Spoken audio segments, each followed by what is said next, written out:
The highest court in California just erased a former presidential advisor from the roll of attorneys, proving that in the legal world, words have profound consequences. Yeah, it really is a striking moment. I mean, we are looking at the ultimate professional penalty here. It really is.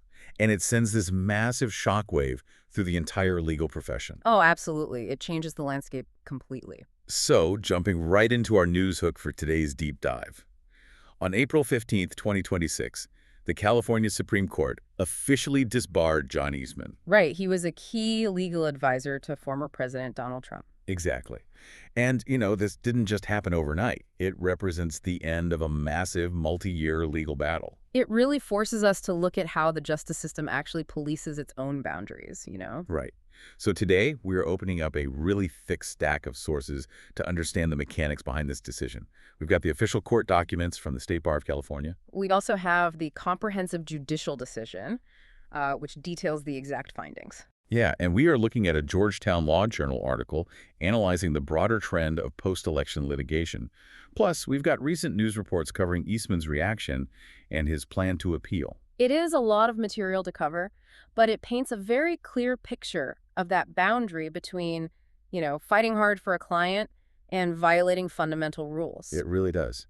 Now, before we get into the details, we have to do a mandatory disclaimer here.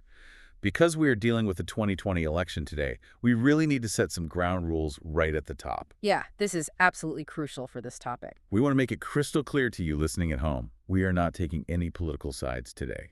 At all. Right, none whatsoever. Our mission is strictly to impartially report on the factual content and the legal arguments inside these documents.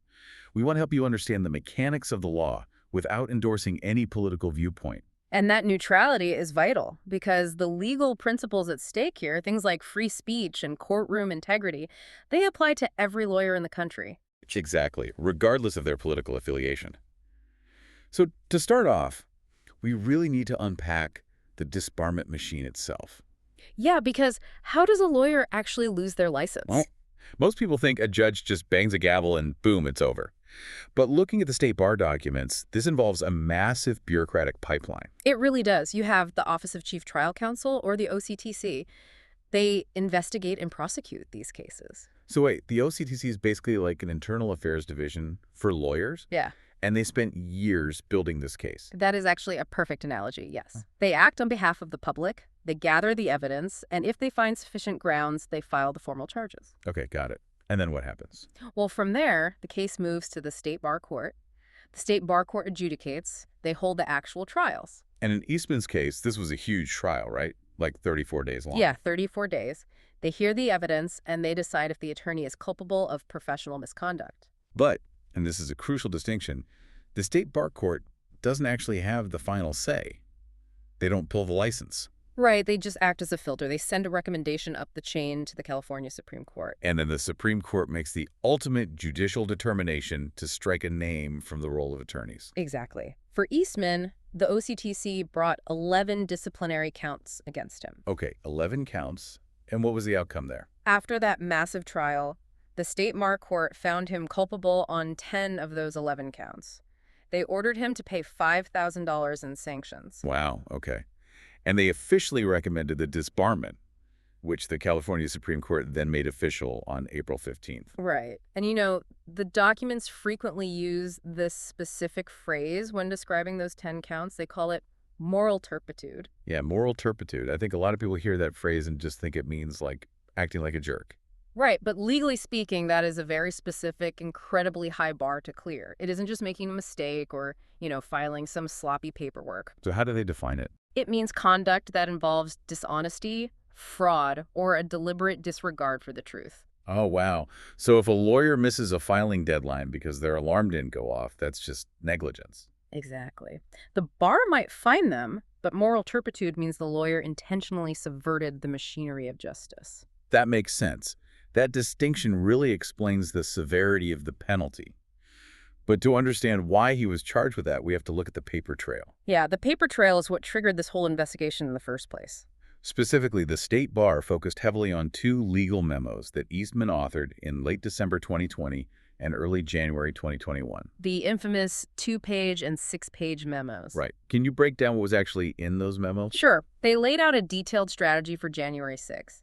The central argument was that Vice President Mike Pence held the unilateral authority to reject or delay the counting of electoral votes. And a core pillar of that argument rested on this idea of dual slates, right? Yes, exactly. He claimed that 7 states had transmitted dual slates of electors to Congress. We all kind of know what those are, competing groups of electors from the same state. But the state bar court found a massive factual hole in that logic regarding state certification. And that factual hole is exactly where the court found the moral turpitude. The court pointed out that Eastman knew the alternate electors completely lacked state executive certification. Wait, so they weren't certified at all? No. Under the law, legitimate electors must appear on a document called a certificate of ascertainment, which the state's governor has to sign. Oh, I see. And none of the alternate electors in those states had that signature? Right. Every single one of those states only transmitted one legally certified slate to Congress. So taking a group of people who simply met and voted, but who possessed zero official state backing, and presenting them as an official dual slate, that crosses a line. The court definitely saw it that way. It crosses from a novel legal theory into a knowing falsehood. And the state bar court decision actually highlights a private email to prove he knew this, right? Yeah, they do. In that private email, Eastman acknowledged that no state legislature had actually certified these alternate electors. Wow. But then in his formal memos, he cited these uncertified groups as a factual justification for Pence to act. Exactly. He stated a fact in his legal advice that he privately knew was false. But the court didn't just stop at the dual slates issue. They also heavily scrutinized his public statements and his court filings regarding election fraud. Right, things like the Dominion voting machines manipulating vote counts, or the claims about hidden suitcases of ballots in Georgia. But wait, isn't it a defense lawyer's literal job to present alternative legal theories and fight for their client? It is, absolutely. So at what point does thinking outside the box become a disbarable lie? I mean, shouldn't you fight tooth and nail for the President of the United States? Well, the court did not punish him simply for raising concerns. Lawyers raise concerns all the time. The critical factor was the timing and the continuation of those claims.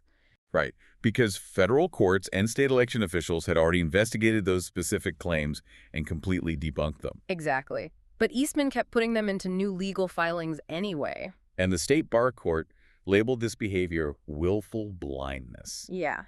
If you hear a rumor about suitcases of ballots, you might include it in an initial complaint to seek discovery. Makes sense. But once state investigators pull the security footage, explain exactly what happened, and a judge dismisses the claim, you cannot keep repeating that claim in subsequent lawsuits. Not as if it were still a valid, unresolved issue. Right. The court ruled that continuing to push explicitly debunked claims constitutes a deliberate attempt to mislead. And that willful blindness pushed his actions squarely into moral turpitude. But, this brings us to his primary defense and why he is fighting back so hard. Yeah, he's not accepting this quietly. He actually called the disbarment a death penalty for his career. Right, and he stated he plans to appeal this all the way to the U.S. Supreme Court. His defense relies heavily on the First Amendment. He argues the state bar is punishing him for his professional speech and his zealous advocacy. But the state bar court firmly rejected this defense, right? They dedicated a massive portion of their ruling to it.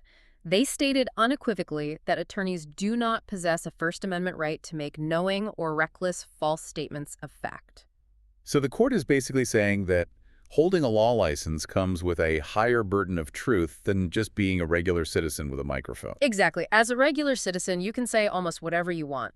But the moment you become an officer of the court, the system relies on you to present facts honestly. Because if a lawyer submits a document claiming a state certified an alternate slate of electors, the judge needs to trust that the lawyer isn't just making that up. Right. The justice system simply cannot function without that shared baseline of factual reality. So while lawyers definitely enjoy free speech, engaging in moral turpitude like adopting false allegations in a Supreme Court filing steps outside constitutional protection. You cannot present a fact to a judge that you know is false or that you recklessly failed to verify. It's really that simple. Okay, but if words have such severe professional consequences, why do we see so many baseless lawsuits being filed in the political arena? That is the million-dollar question, and the answer, surprisingly, is literally money. Yeah, this is where we get into the Georgetown Law Journal article. It introduces a really disruptive phenomenon called fundraising litigation. The financial incentives have completely warped the legal landscape. Lawyers are using lawsuits not to win a legal victory, but as highly lucrative marketing tools. It's just wild. The statistics in this article are genuinely jaw-dropping. They really are.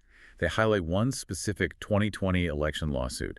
Sidney Powell's group, Defending the Republic, was hit with severe court sanctions because the judge found the suit totally baseless. Right, the court ordered them to pay $175,250.37 in fines. Which sounds like a crushing penalty. You'd think that would stop the bad behavior. It sounds crushing until you look at the fundraising receipts. Because of the intense media publicity from that exact lawsuit, that group raised over $14 million. Over $14 million. So they get hit with a fine of roughly $175,000, but they pull in $14 million.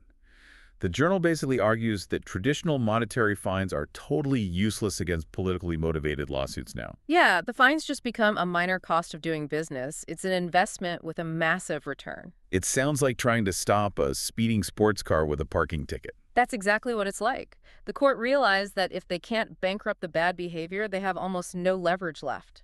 So they have to revoke the driver's license entirely. Exactly. The only effective deterrent left to stop attorneys from spreading disinformation for political fundraising is the threat of severe professional sanctions. Meaning the complete loss of their livelihood via disbarment, like what happened to Eastman and also to Rudy Giuliani. You force the lawyer to choose between a lucrative fundraising stunt and their entire career.